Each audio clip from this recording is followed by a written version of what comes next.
channel. Today's video is all about how to diversify your classroom library. So if you would like to see some of the books I purchased to include in my classroom library, stay tuned. So I wanted to do this video just in lieu of everything that's been happening in our world. And I'm sure you understand what I'm talking about with our media and all of the protests that have been going on in regards to the Black Lives Matter movement. It just made me very reflective on who I am as an educator and the type of classroom environment that I want to foster for my students. And so I looked at some of the books that I had in my library and I realized it could be a lot more diverse. I could be choosing books with characters that are of all colors, from all cultures, and it opened my eyes up to the fact that I could be doing a lot more to diversify my library. It is so important that we do so for our students so that they can feel represented and so that they can read books about people just like them, whether it's people who have the same skin color as them, or people who have the same culture as them, or people who have the same personality traits or quirks as them. I mean, it is our job to make them feel safe and to make them feel loved and as though they belong. So I have been on a hunt for great books that are representative of all cultures and all nations, and I still have so much more to do, but I would love to share with you some of the books that I purchased. And yeah, so let's just get right into it. So the first book that I'd like to share with you is called Rescue and Jessica. It is by Jessica Kensky and Patrick Downs, and it's illustrated by Scott Magoon. So as you can see, Jessica has prosthetic legs and she requires a service dog. So I thought this was a wonderful story to incorporate in my library because I feel as though when I was growing up, I never saw people like Jessica.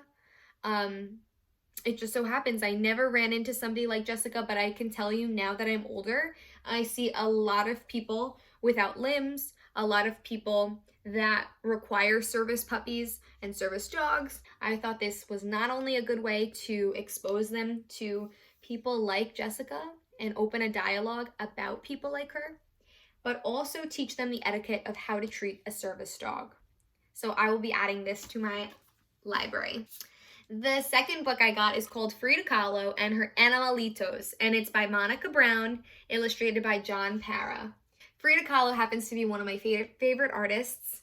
It says it's a unique look at Frida Kahlo, her extraordinary life and pets. It is about her life from childhood to the rise of her artistic style, and I just think it's a wonderful book to include. It also incorporates some Spanish words in here, and I come from a school that has a lot of Spanish-speaking children, and I know that when I say something in Spanish, they absolutely love it.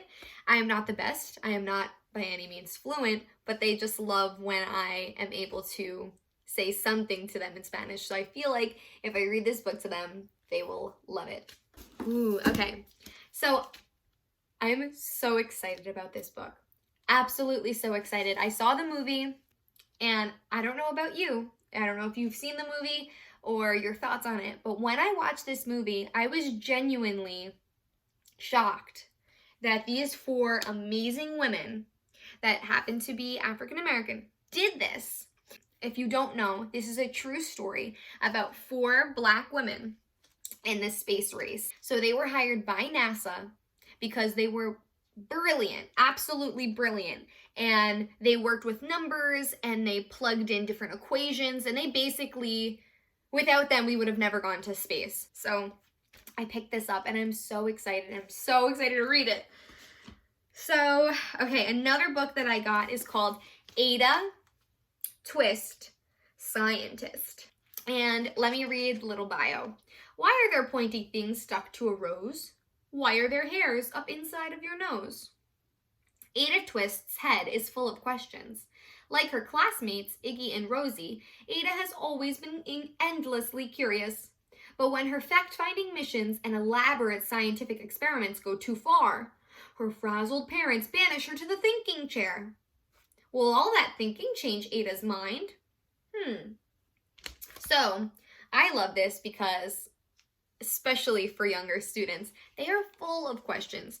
Every day I hear about 1,000 questions being asked, and I love to call them little scientists. I love to prep them and promote questioning and thinking about things, because then you're fostering a sense of internal motivation where they want their questions to be answered. And I love this book just for the story in general, but I also love it because the character is African American and her family is as well. And so it shows representation in my library. This could have easily been a book with a Caucasian student, but the author and illustrator chose not. So I love it. I think it has a wonderful message, and it's a great way to diversify your library. Another book that I have is called Alma and How She Got Her Name. So this book is a wonderful story about a little girl who's slightly embarrassed by her name. Her name does not sound like the others, and she's embarrassed by that. She is a Hispanic character, and she learns the meaning behind why her parents named her name, and it's just a wonderful story. So I grew up in a school that was very diverse, and the students in my class did not have typical names. And I just learned how to pronounce them. And I learned to respect them, and so did my other classmates. But sometimes you can have a student who makes fun of others for names.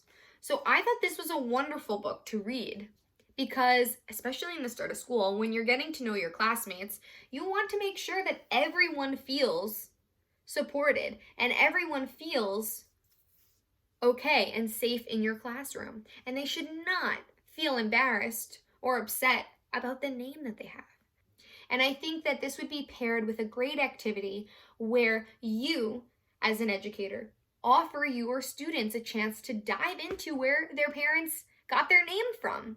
And I bet you, if you have an activity where your students can dive in and learn about their name and learn why, and had some sort of presentation where all the other students understand where their names came from, it's just such a way to develop a sense of understanding and community, and just cool to share. So I picked this up because I think it's wonderful. Here we have Little Legends, and I'm so excited about this book as well. It's called Exceptional Men in Black History. So I don't know about you, but growing up, I didn't have books like this. It's about little legends. They're brave, they're exceptional, and they change the world. So I just think this is a wonderful book. They also have Visionary Women I see on the back, so maybe I'll pick that up as well. Oh wow, it's beautiful. So it has a bunch of contents, and it talks about a lot of African American men. And it gives them a bunch of information about each of them. Oh my gosh, I love it. I think this would be great, not only just to have if we are diving into a particular person that I can read information and facts from this book, but also if my students are doing some sort of book report, this is a great resource for them to have to find facts. Also, not to mention, the illustrations are beautiful, absolutely beautiful. And wow, they have so many. Oh my gosh. I'm very, very excited. And all of people from various backgrounds and various jobs. Writers, activists, singers, basketball players. I mean, just absolutely everything. Not only does it show a different culture, a different race, but it shows various jobs and careers that children of all colors, of all races, of all cultures might want to pursue. So I love this book for several reasons. Another book that I am so excited about is Mango, Abuela Me. This is a story about a little girl named Mia, and her abuela comes to stay with her. Abuela is grandma in Spanish. That I know. And through their time together, they share stories, they share experiences together. Abuela teaches Mia how to cook and also teaches Mia Spanish. And in turn, Mia teaches Abuela some English. I just absolutely love this story. Growing up, I spent a lot of time at my nonna and nonno's house. That is grandma and grandpa in Italian. And I feel as though I really connect with this character because we did the same. I would cook, I would knit, I would garden with my nonna. We shared so many experiences. And in turn, she taught me some Italian, and I helped reinforce her English skills.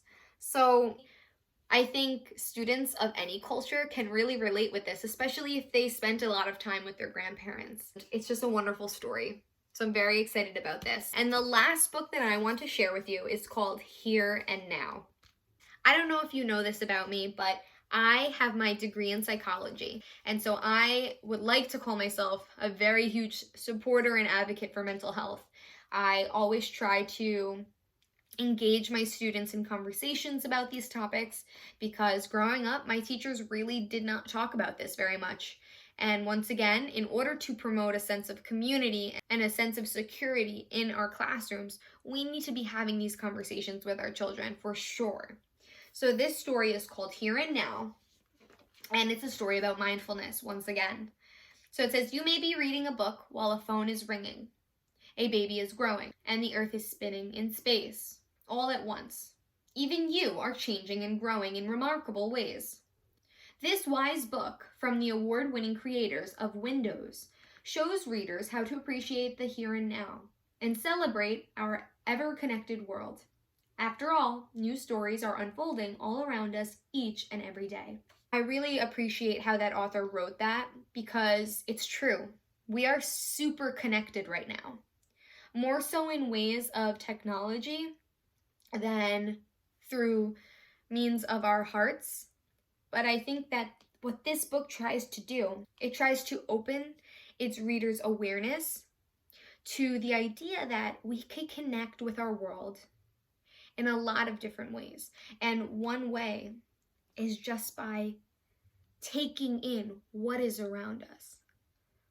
Appreciating the color of the sky, appreciating the trees blowing, going on a walk and smelling different things, seeing different creatures. And I think that if we share this story with our students, they can do that as well.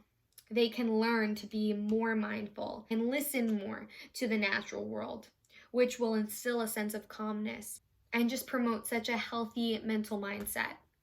And I'm happy that I included this in my book haul. And also, the main character is African American, and I love to add that to my book collection. Now, I'm not saying just go out and buy books with people of color on them. No, that's not what I'm saying.